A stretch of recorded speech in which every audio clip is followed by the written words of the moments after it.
Hello guys, welcome back to our channel is our family vlogs once again. Nandito naman po ako para ibahagi po sa inyong lahat tungkol sa mga collectible na barya tsaka collectible na banknotes. Yung tatalakayin po natin ngayon guys, no, tungkol po sa 1 piso kalabaw, no. So yung patuloy po namin hinahanap, no, Flora and Fauna series, no. So ipapakita ko muna yung yung frame, no, series frame na talagang blanco pa, no. Yan sa taas niso. Yan ang patunay po talagang may purpose po tayo. Hindi tayo basta-bastang bumibili na common umabot na 1,000, 3,000. Wala naman silang purpose, no. CSR guys, once na kahit common guys, no, binibili namin pero may purpose yan. For series, complete series yan guys, no. Yan, no, from 1983 hanggang 1990, no. So yung kulang ni SR 83 tsaka 87 guys, no.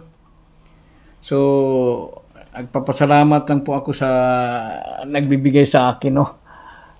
So patuloy pa rin namin binibili yan guys.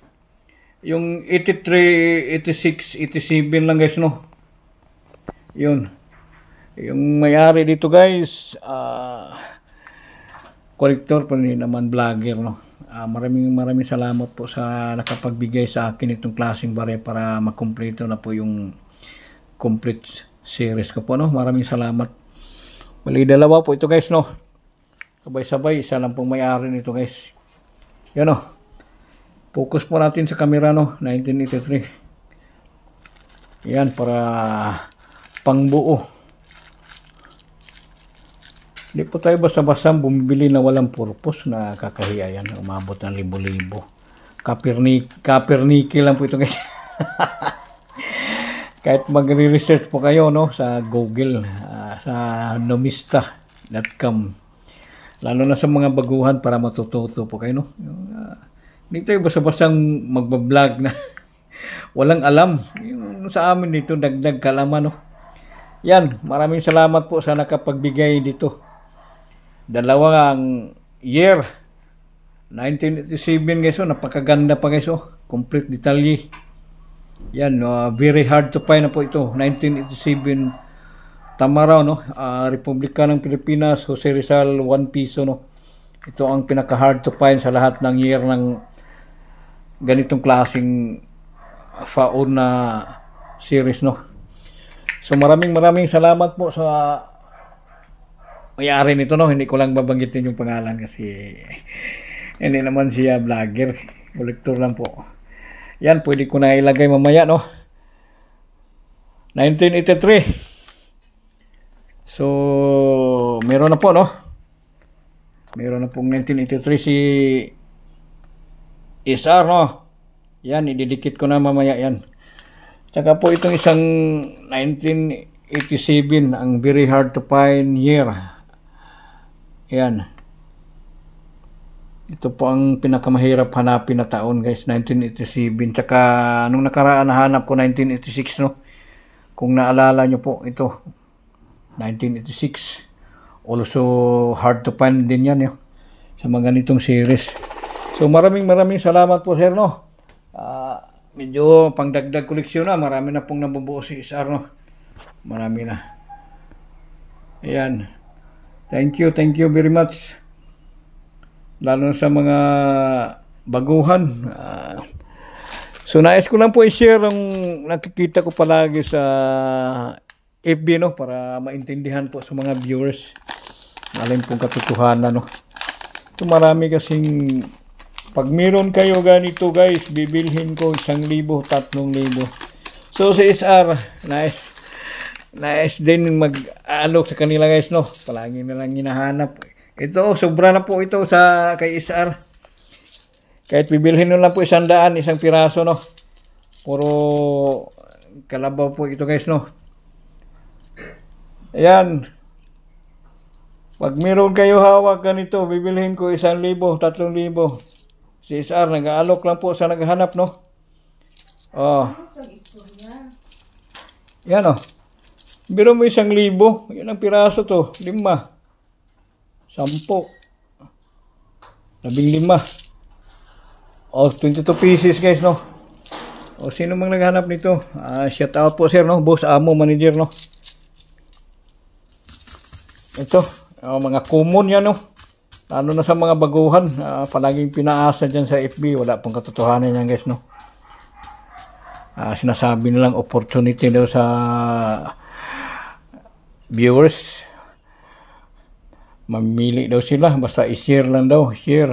Sus, kawawa naman ang nag-share. Opportunity nila guys, no? Kasi sila lang ang nangangapira guys, no? Si SR, iba talaga. Hindi kami basta-bastang nagsasabing hindi naman totoo. So, meron din po dito. I-ano ko rin sa kanila, no? Halos magkasama yan eh. Kalabaw at kaniyog. Halos magkaparehas yung presyo. 1,000, 3,000. Sus, Mariusip. Oh, shout out po sa lahat ng naghanap. PM lang o just comment lang below sa channel namin para pag-usapan natin presyo, no?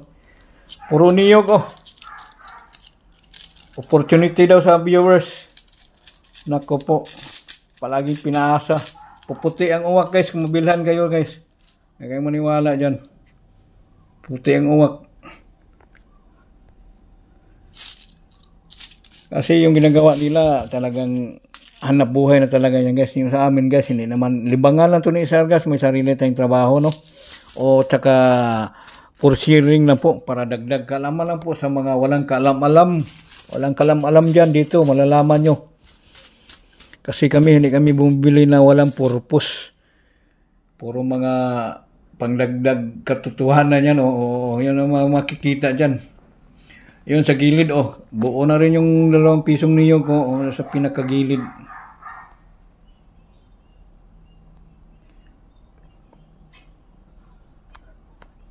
Ayan, dito po kayo manonood para makakuha kayo ng idea. Kayo umasa dyan sa bumibili, wala namang katotohanan, kawawa naman. Shout out po mga kagrupo. Shout out Sir Jewel, Angelo Bernardo, Dicada TV. Shout out po sir, dagdag kaalaman sa mga baguhan. Alang binabahagi lang po namin, no, para hindi sila maluluko na, palaging nalilito na. Sino ba talaga ang bumibili? Bumibili puro kamay, pero kami kahit kamay lang, pero yung pinapakita namin talagang puro rare, legit coin, no? Yan na yung sinasabi mahal. Wala man, hindi naman sila bubuo, hindi po legit collector yan. Vlogger, legit vlogger pwede pa, pero hindi po legit collector. So maraming salamat po, no? Lalo na sa Zamboanga City, mga Chabacano, muchísimas gracias.